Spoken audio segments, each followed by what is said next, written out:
What's going on, guys? It's that 70 squad here. Hope you all are having a great day. Welcome back to yet a brand new video on the channel. Today what I wanted to talk about is Call of Duty and party games, and specifically more so Cold War and party games, and kind of why they suck ass now and have absolutely no purpose. But here's the thing, Call of Duty and party games have been stuck together like butter for as long as I can remember. Back in Black Ops 1, we had party games and everything where you could wager off Call of Duty points and everything to just have fun with your friends and everything, with a bunch of different variety of modes, such as gun game, get as many kills as possible to up your weapon score and everything, and get newer weapons and everything, so you get that final weapon and you can win the entire match and everything. Or you could be a douchebag and you had sticks and stones where you had to essentially use a crossbow or the ballistic knives to essentially kill enemies and get a higher score without getting humiliated by a tomahawk. And yet again, you could still be a douchebag. You too.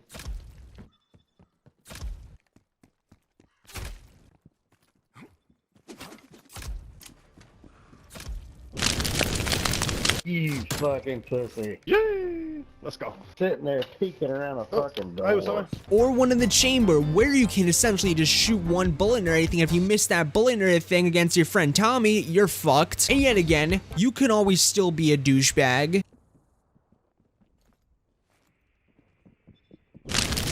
But overall, party games have always been a staple in Call of Duty games, more specifically Black Ops, but they have crept their way into other games such as, like, you know, World War II and everything, Modern Warfare. But overall, as you get it, like, you know, party games are a staple in the Call of Duty franchise. But as the years gone on, more specifically after Black Ops 2, or more so Black Ops 1, you kind of start to wonder, why do these things still exist in Call of Duty? And more specifically, what are their purpose in games like Black Ops Cold War? Now let's get into the real meat and potatoes of this video. So back in Black Ops 1, like I did mention in this video and earlier in this video, you could essentially wager off your Call of Duty points, which were earned by playing the game, and you could just wager them off and everything and basically put them on the line, your Call of Duty points on the line, basically like, you know, an online casino, except Activision and Blizzard weren't too invested in that around this time. So you didn't have to pay for them. You could earn them in matches and wager them off and everything in an online way and everything to basically, like, you know, earn more and everything or lose a ton. And those COD points can be used to unlock new weapons and new, like, you know, attachments, new perks and everything, and new weapon skins in the game. Holy shit. Yeah, Cold War figures you don't have to buy a $20 fucking bundle and everything, at least, like, you know, enjoy how your character looks or your gun looks, but I digress. But now in games like Black Ops Cold War, you have to buy Call of Duty points and basically, you know, earn your weapons in big quotes and everything through just playing the game. And you might be wondering, well,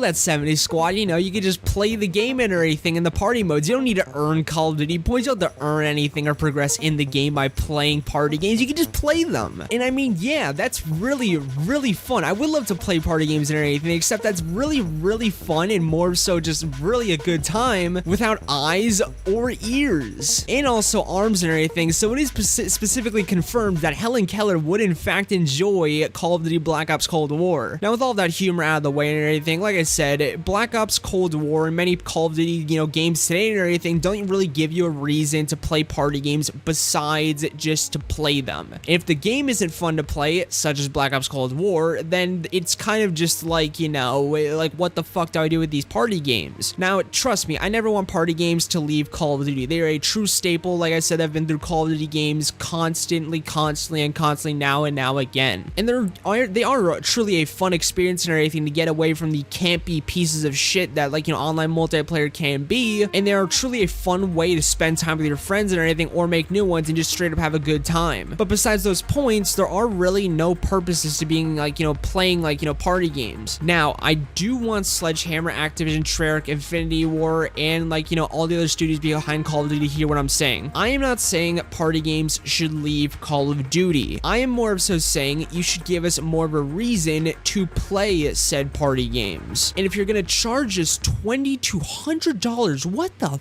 fuck are you charging us $100 for in-game currency? Nothing should cost that much in a video game. But if you're gonna at least charge us for Call of Duty points, give us another reason to play, one, the fucking game, and two, give us another reason to play party games. Like I said, they should never be taken out of Call of Duty because they're another fun way to get away from the sweaty bullshit that modern, modern Call of Duty is, and anything thanks to skill-based matchmaking. But they should give us another reason to play the party games besides just playing them, because as it stands in current Call of Duty, there is no reason to play them besides having fun with your friends, which you might think is just that's the only thing you need. But there needs to be multiple reasons to play a video game and everything besides just having fun. Now, having fun is the first thing, but you should also make progression in the video game and everything and have a goal to work towards, because if you're just having fun just shooting things, it's not really that good, because eventually that fun will wear off, and after you're you have that fun, you'll realize you are making no progress whatsoever in earning anything, so you'll kind of start to sit in kind of this bit of a shell of going, well,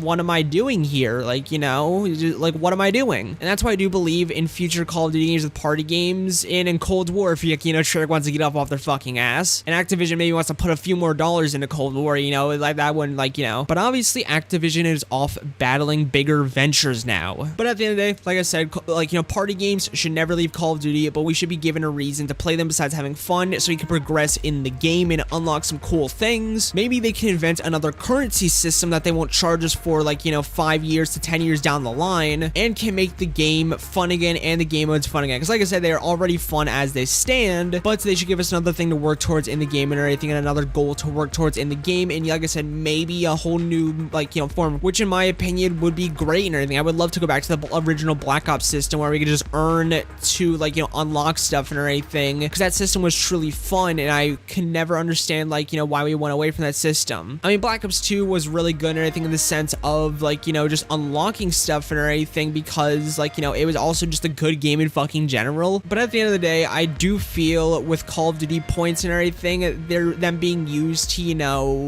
just buy $20 fucking bundles and spend $100 on them. It makes it kind of just feel like Call of Duty points, in my opinion, which should just begin to phase out, in my opinion, because they are truly never used for anything but microtransactions that at the end of the day shouldn't be there. And if they are there, be I don't know, where the fuck is Call of Duty gone and everything, and just having these dumbass microtransaction bundles. It's here's the thing, Call of Duty has never been and does not have to be fully realistic in the time zone it is in, but at least make the camos and things somewhat in reality. It's I'm fun. Remember Black Ops 2, how I had the weaponized 115 camo and everything? It wasn't too crazy, but it was cool to look at. But I don't need a dragon or my gun to be a fucking chainsaw guitar for me to like how my gun, or for my character to be an anime character, or literally be I don't know, a fucking Viking to enjoy how my character looks and everything. I know this video is kind of branched off into a bunch of different topics and everything, but essentially keep in mind party games and everything. I do think they should have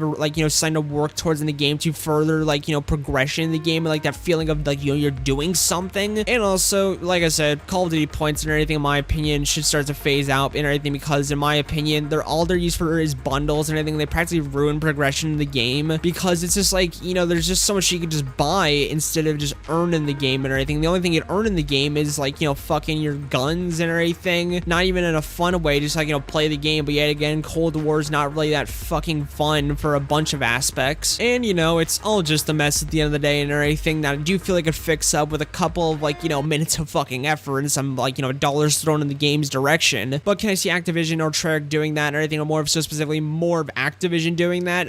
Fuck no. But it would be nice and everything, because at the end of the day, Activision was involved in Call of Duty back then, and obviously things have changed for some reason. I don't know why. Maybe they became way more money hungry. Maybe people new people in the company became way more money hungry, which those people should be kicked out of the fucking company, which I'm pretty sure they fucking will be really soon. But I do believe Activision, even though they're horrible slimy pieces of fucking human filth, I do believe back then they kind of were a little bit better, and maybe even had less involvement in the games and everything, because Treyarch and all the other games had balls. I don't know how things work behind the scenes, and also don't you know, jump me in the streets for saying Activision might have been good at some time in history. But yeah, that was the video and everything. Make sure to leave your thoughts down below on today's topic and everything down below and everything. What do you guys think about, like, you know, party games? Do you think we should, like, you know, have that old progression system with, like, you know, spending and earning COD points in games instead of buying them back? And what are your thoughts on, like, you know, stuff like bundles and everything and progression in the game? Like, do you really feel progression when you play Call of Duty these days? Because I do very, very slightly and everything, but not all that much. So make sure to leave your thoughts down below and everything. Make sure to consider, like, comment, and subscribing and everything for more videos like this and everything, and just, like, you know, just more videos in general, because why the fuck not? And yep, I see you guys later, so my amigos, and peace out.